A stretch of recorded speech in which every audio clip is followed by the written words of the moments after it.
All right, so I want to say some things about the reading group here, and I just want to make very clear I am excited about the reading group. I can't believe that there's so many members already, and there's already people reading, and things are happening with that. This is a group that's on the channel. The channel is, I guess, more than just these couple of books and even these couple of authors. I think that's part of the struggle that I've had here on YouTube. I came here because I imagined a wide, diverse, and a rangy audience, a group of intellectuals, certainly, but people from multiple fields, a cosmopolitanism, I guess, if you will.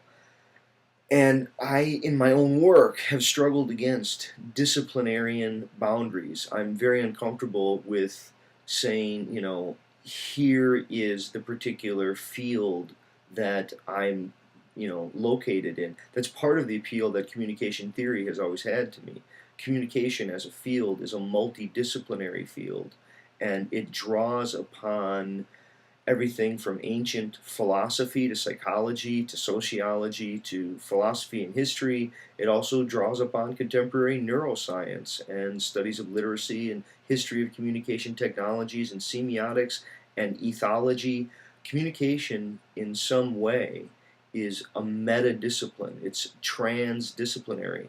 And so I'm always, I guess, a little uncomfortable with being pigeonholed. I don't want the channel to be about, a particular field, like, um, I don't know. It's the struggle, I think, is to recognize oneself as a learner. And to be a learner, for me, is to try to stave off that quick desire to have a disciplinary boundary, the quick desire to set up what would be, here's where this thing should be placed now.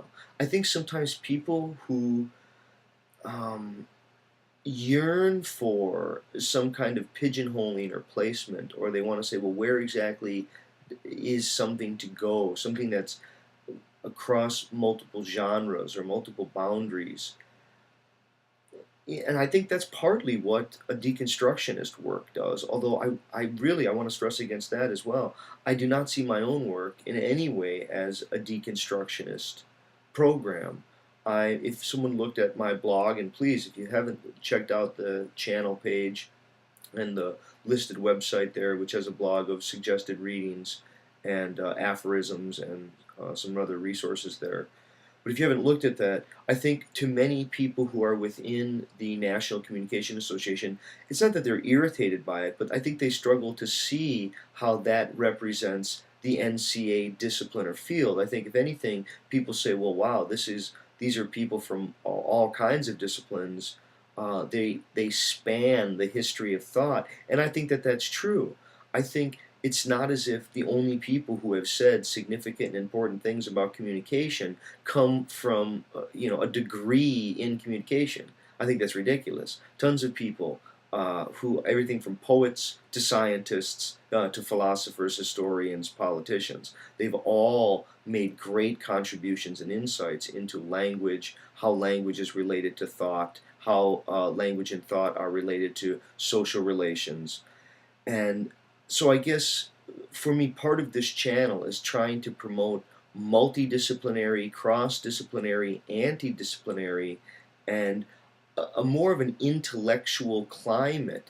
It's not just book culture. Book culture is part of the deal. I would argue that you can't really have intellectual culture without book culture as at least a component in it. It's not to suggest that you have to do an either video culture or book culture. It's that I think there are some people who see the new media as some kind of ship that they're going to hop on and be able to escape literacy. I've had several people give comments recently saying, oh yeah, well, no one reads anymore. Books are going the way of the buggy whip. I don't think that that's true. I think anyone who really wants to recognize, and this is one of the problems that I had here, and I guess I'll just try to wrap up here. When I shot my early videos, or almost all of my videos, I'll say right here, all of my videos, I imagined a kind of archive or a museum. And when I first began, I only imagined making about 10 or 20 videos. Maybe once I got into about 100, I thought, all right, I'm going to run out of material. And I've always imagined that these would be returned to, and the people, they would stand there forever. And now I'm seeing that many people on YouTube here, what they do is they try to ride a wave. And even though so many of the topics that I've tried to address here are a kind of timeless topic, they're something that I would want to believe has, an eternal recurrence of relevance to different people at different, situations. I'm realizing that it's not as timeless of a medium, that because the information explosion happens and because there's more and more sort of new information every day, well, people are less inclined to go back and look at my old videos. And I think, oh, geez, some of my best stuff for my first, 3 weeks or month in, I don't know if I think that that's true, but some of my videos that have very few views, those, in fact, from my perspective, are some of my better videos. I'm not sure why some were more well received. It's like the days when I loaded up one video, then I got lots of, in those days where I foolishly uploaded, 4 or 5 videos on a single day, I thought, well, it doesn't matter. Everyone will go check out all the videos.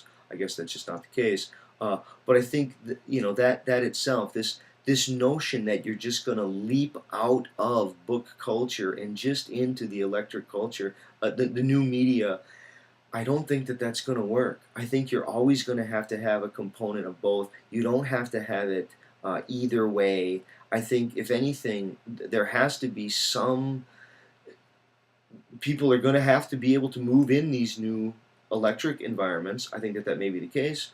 It is going to be important for people to learn how to do some kind of digital editing and learn how to get them a web presence and learn some computer HTML, I guess some of that stuff. But those people who think that they're going to be able to remain competent without slow, deep reading, and by that I mean ability to spell out and to hear contradictions, I think without that, those people are going to be easily hoodwinked and or victimized by people who are highly literate.